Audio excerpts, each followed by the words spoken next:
আসসালামু আলাইকুম রহমতুল্লাহি বারাকাতু। আশা করি সবাই ভালো আছেন। আলহামদুলিল্লাহ আমিও ভালো আছি। দেশ এবং প্রবাস থেকে যারা আমার এই ভিডিওটা দেখছেন আপনাদের প্রতি অনেক ভালোবাসা ও অভিনন্দন। আজকে আপনাদের মাঝে যে ভিডিওটা নিয়ে আসলাম সেটা হলো কবুতর নিয়ে।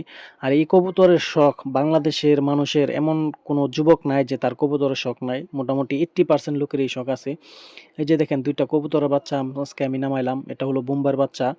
যে বাচ্চা একটা বাচ্চার খুফা আছে আর একটা হলো নাইরা। আর যারা নাকি কবুতর পালে একমাত্র তারাই বলতে পারবে যে কবুতরের শখটা যে কত বড়। আসলে কবুতর দিয়ে আপনার বাংলাদেশের মানুষ যতগুলা মানুষই কবুতর পালে কেউ বলতে পারবে না যে না কবুতর দিয়ে সে বিজনেস করে ভালো টাকা অ্যামাউন্ট ইনকাম করতে পারছে কিংবা করতেছে। মানে মোটামুটি এটা হলো শখ। আবার এমন কিছু লোক আছে যারা নাকি আপনার কবুতর পাইলা মোটামুটি ইনকাম করতেছে কিন্তু বেশিরভাগই আপনার লস।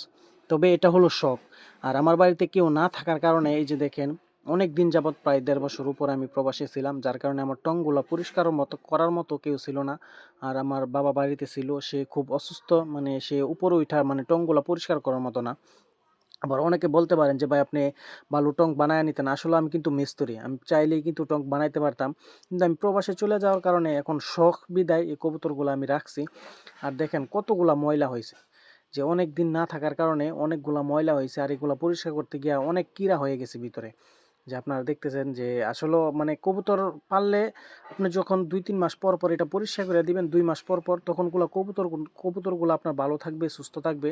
আর আমার এই কবুতরের টংগুলা এই যে উপরে রাখতাম, এখান থেকে এখানে আরও বেশি ছিল। এই যে দেখেন আমি কিন্তু এখান থেকে প্রায় 4-5টা টং আরও নামিয়ে নিয়েছি, কারণ ছোটো করে ফেলেছি। শুধুমাত্র 2 জোড়া কবুতর এখন আমার আছে। আমার বাড়িতে কেউ না থাকার কারণে আমি কিন্তু কবুতর চাইছিলাম সবগুলা বিক্রি করে দেওয়ার জন্য, এখন শখে পালছি, যার কারণে এই কবুতরগুলা, এই যে বোম্বাই কবুতরগুলো আপনাদেরকে দেখাইলাম, এই কবুতরগুলো আমার প্রায় যখন আমি কবুতর পালা শুরু করছি প্রায় 7-8 বছর, এখনও কবুতরগুলো আছে। আর আল্লাহ আপনাদের ভালোবাসায়, আপনাদের দোয়ায়, আল্লাহ তাআলার রহমতে এখন পর্যন্ত আমার একটা কবুতর আপনার অসুস্থতার কারণে কোনো দিন মারা যায় নাই। আর এই বোম্বাই কবুতরটা আমার প্রায় 8 বছর আগে আনা, ওই সময় থেকে বাচ্চা দিতেছে, এখনও বাচ্চা দিতেছে, এ পর্যন্ত কোনো সময় বাচ্চা মিস যায় নাই। আর মাঝে মধ্যে যখন কবুতর একটু কুরুস খায় তখন আপনার 1-2 মাস ডিম দেয় না, একটু সময় লাগে। আর এই কবুতরগুলো আপনার আমার খুব শখের ছিল। এই কবুতরগুলো আমি যার কাছ থেকে আনছি তার কাছ থেকে আমার পছন্দ হওয়ার কারণে কবুতরগুলো আমি নিয়ে আসছি। আর এখন টংগুলো আমার পরিষ্কার করা শেষ। আর যারা নাকি কবুতর পালেন অবশ্যই কবুতর প্রেমীরা বলতে পারবে যে পরিষ্কার পরিচ্ছন্ন মানে রাখলে কবুতরগুলো ভালো হয়, রুক্তাপাত হয় না। আমি দেশে থাকতে 2 মাস পরে পরে এই টংগুলো পরিষ্কার করে দিতাম, কিন্তু আমার বাড়িতে এখন লোক না থাকার কারণে আমি আজকে টংগুলো পরিষ্কার করে দিতেছি। এখন আমার টংগুলা পরিষ্কার করা শেষ, যার কারণে টংগুলা উপরে উঠাবো। এই জন্য উপরেও আপনার যে লেদা টেদা পরে, এই কারণে এগুলা পরিষ্কার করে রাখলাম। আর টংগুলো অনেকটাই নষ্ট হয়ে গেছে, কোনো রকমে আপনার মানে চালিয়ে নেওয়ার জন্য আমি রাখতেছি। আসলে কবুতর রাখার খুব ইচ্ছা নাই, যার কারণে মানে ছাড়তেও পারতেছি না। বাড়িতে নাই, তারপরও আমার কথা হলো কবুতর বাচ্চা দেখ বা না থাক, কবুতরের সকালে যেভাবে একটা ডাক দেয়, এই ডাকটা আমার কাছে এতটা ভালো লাগে। যারা নাকি কবুতর প্রেমী আছে তারাই বলতে পারবে। আর যারা নাকি কবুতর পালে একমাত্র তারাই জানে আসলে কবুতর দিয়ে কেউ লাভবান না, কবুতর দিয়ে লস, তারপরও কবুতর পালে, এটা হলো শখ। আপনার পাখির জগতে যে কবুতরটাই মানুষ কবুতরটাকেই বেশি ভালোবাসে, যার কারণে কবুতরের শখটা অনেকটা মানুষের ভিতরে থাকে। আর এই টংগুলা যারা নাকি কবুতর পালেন অবশ্যই আপনারা এই কবুতরের টংগুলা সবসময় পরিষ্কার রাখবেন, তাহলে দেখবেন আপনার কবুতর কখনো সমস্যা হবে না, কখনো রোগতাপাত হবে না।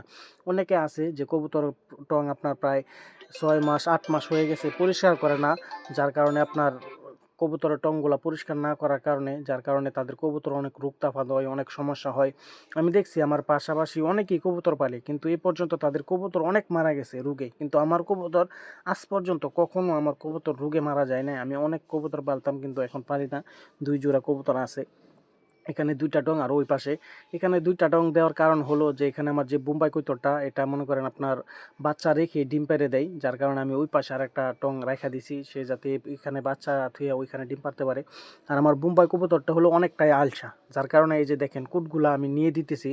সে এমন একটা আলসা তা যে কবুতরের ডিম পারতে গিয়ে অনেক ডিম আমার নষ্ট হয়েছে, সে কুট না নিয়েই এটার ভিতরে ডিম পারে। আর এই কবুতরটাকে আমাকে মোটামুটি কয়েকটা কুট দিয়ে দিলে সেই ডিমটা আমার সেফ থাকে, যার কারণে আমি কুটগুলা দিয়ে দিই। আবার ওই পাশে আরেকটা দেশি কবুতর আছে, ওইটাতে আমার কুট দিতে হয় না। ওই কবুতর মনে করেন টং বইরা ফেলে কুট আনতে আনতে, কিন্তু এই বোম্বাই কবুতরটা হলো সবচাইতে বেশি আইলছা। যার কারণে আমি কুট দিয়ে দিই, এজন্য এইটাতেও একটু কুট দিয়ে দিতেছি, ওইটাতেও একটু কুট দিয়ে দিব, যার কারণে ডিম পারলে ডিমগুলো নষ্ট না হয়। আমার অনেক ডিম, মানে ডিম পাড়ার পরে যে কার্ডে ডিম পারছে, কার্ড ডিম গইড়ায় ডিম ভাঙে গেছে, ইয়া হয়ে গেছে, এই কারণে আমি কুটগুলো দিয়ে দিই। অনেকে বলতে পারে ভাই কুট দেওয়া লাগে না, আমার এখানেও এমন কবুতর আছে। ভাই আমার এখানেও সব কবুতর ছিল, কোনোটাতে দিতে হয় না, কিন্তু এই কবুতরটা আমার কুট না দেওয়ার কারণে অনেক ডিম নষ্ট হয়েছে, যার কারণে দিয়েছি। তো ভাই ভালো থাকবে।